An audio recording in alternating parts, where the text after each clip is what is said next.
Hello, I welcome you all once again to my channel Explore Education. I am Dr. Rashmi Singh, Assistant Professor, Department of Education, SS Khanna Girls Degree College, University of Allahabad. And this time I am going to discuss the last model which is written in your syllabus, that is Kerr's model of curriculum evaluation.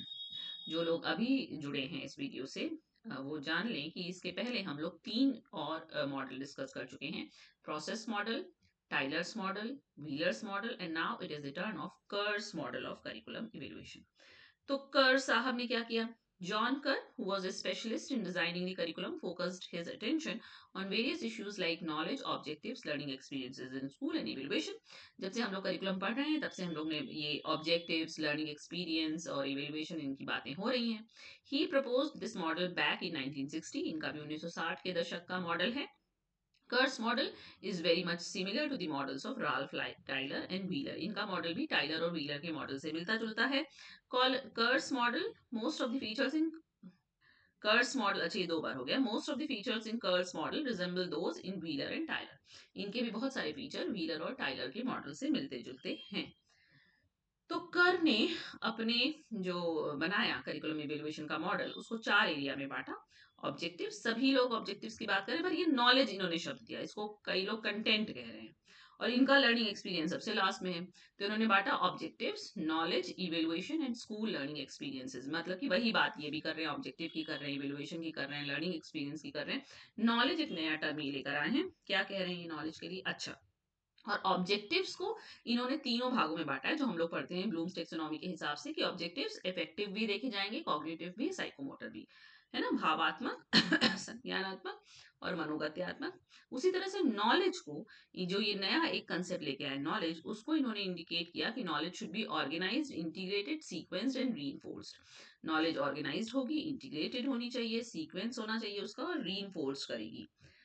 तो curriculum कर्स model का जो curriculum evaluation का model है वो कह रहे हैं कि evaluation in Kerr's model is the collection of information for use in making decisions about the curriculum. इसमें आपको बहुत सारी सूचना इकट्ठी करनी है जिससे कि आप ये डिसीजन ले सकें करिकुलम के बारे में. स्कूल लर्निंग एक्सपीरियंस इनके लिए क्या है? Are influenced by societal opportunities. The school, community, pupil, teacher relationships, individual differences, teaching methods, content and the maturity of the learners, ये सब स्कूल लर्निंग एक्सपीरियंस में आ जाएगा. और these experiences are evaluated through किसके थ्रू नाप इसको आकलन, इसका मूल्यांकन किया जाएगा? Test, interviews, assessments and other reasonable methods. और in his model Kerr asserts that everything influences everything else and that it is possible to start an analysis at any point. इन्होंने कहा कि हर जो बात है, चाहे नॉलेज है, वो कंटेंट को प्रभावित करे, कंटेंट जो है वो लर्निंग एक्सपीरियंस को प्रभावित कर रहा है, लर्निंग एक्सपीरियंस जो है वो ऑब्जेक्टिव्स को प्रभावित कर रहा है, तो सब एक दूसरे को प्रभावित कर रहे हैं. तो कहीं से भी आप शुरू कर सकते हैं. तो ये चार बातें, ऑब्जेक्टिव्स कौन तीनों पढ़े जाएंगे, इफेक्टिव, कॉग्निटिव, साइकोमोटर. फिर नॉलेज, नॉलेज को इन्होंने कहा ऑर्गेनाइज्ड होनी चाहिए, इंटीग्रेटेड होनी चाहिए, सीक्वेंस्ड होना चाहिए और रीइंफोर्स्ड होनी चाहिए. और इवेल्युएशन और स्कूल लर्निंग एक्सपीरियंस, यही चार बातें की इन्होंने. फिर इन्होंने कहा कि according to the Kerr model, learning experiences are not just what is taught but the interactive process between students, teachers and their environment. ये बात हम लोग करते ही हैं कि लर्निंग एक्सपीरियंस सिर्फ वो नहीं है जो आपको पढ़ाया जाता है, पर वो सब कुछ जो विद्यार्थियों के आपस के बीच में, टीचर्स के बीच में, उनके एनवायरनमेंट से जो भी इंटरेक्शन प्रोसेस होता है वो सब लर्निंग एक्सपीरियंस के अंतर्गत आता है. और इन्फ्लुएंसिंग फैक्टर्स, क्या क्या इन्फ्लुएंस करता है लर्निंग को? सोसाइटल अपॉर्चुनिटीज, है ना, समाज में जो अवसर मिल रहे हैं, आपका टीचर के संग क्या रिलेशनशिप है, मैच्योरिटी लेवल और इंटरेस्ट क्या है बच्चे का, कौन से टीचिंग मेथड से पढ़ाया जा रहा है, ये सब लर्निंग एक्सपीरियंस को आकार देता है. और integration with knowledge, learning experiences determine how content is organised, integrated and sequenced.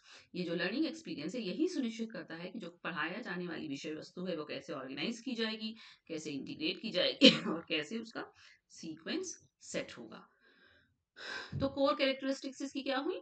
Interactive design है, all four components interact, it is not a linear step by step. ये लीनियर स्टेप बाय स्टेप नहीं बल्कि सारे components एक दूसरे के साथ interact करते हैं.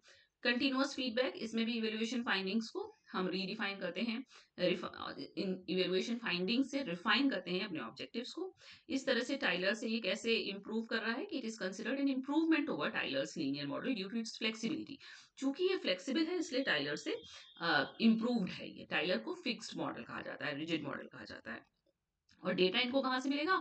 प्यूपिल से, सोसाइटी से और सब्जेक्ट के डिसिप्लिन से। स्ट्रेंथ क्या है कि इंटरैक्टिव है, नॉन लीनियर है। तो फीडबैक के हिसाब से आप किसी भी समय साइकिल में घुस सकते हैं, किसी भी समय उसमें चेंज कर सकते हैं। इसके ऑब्जेक्टिव्स जो हैं कॉम्प्रिहेंसिव हैं, ऐसी बात किसी ने नहीं की, सब लोग सिर्फ ऑब्जेक्टिव की बात कर रहे हैं। इन्होंने पहली बार कॉग्निटिव इफेक्टिव साइकोमोटर शब्दावली का इस्तेमाल किया। फ्लेक्सिबिलिटी है, होलिस्टिक व्यू है, क्योंकि स्टूडेंट की नीड को, सोसाइटी की कंडीशन को, स्कूल एनवायरनमेंट को सब देखा जा रहा है। और यहाँ भी चूंकि इवेल्युएशन फाइनल स्टेप नहीं है, इसलिए यहाँ भी इवेल्युएशन जो है वो सतत है। वीकनेसेस क्या है? कॉम्प्लेक्स है, जब सारी चीजें आप लेके चलेंगे तो कॉम्प्लेक्स हो जाएगा। लिमिटेड टीचर इनपुट है, पोटेंशियल फॉर शैलोनेस है ना।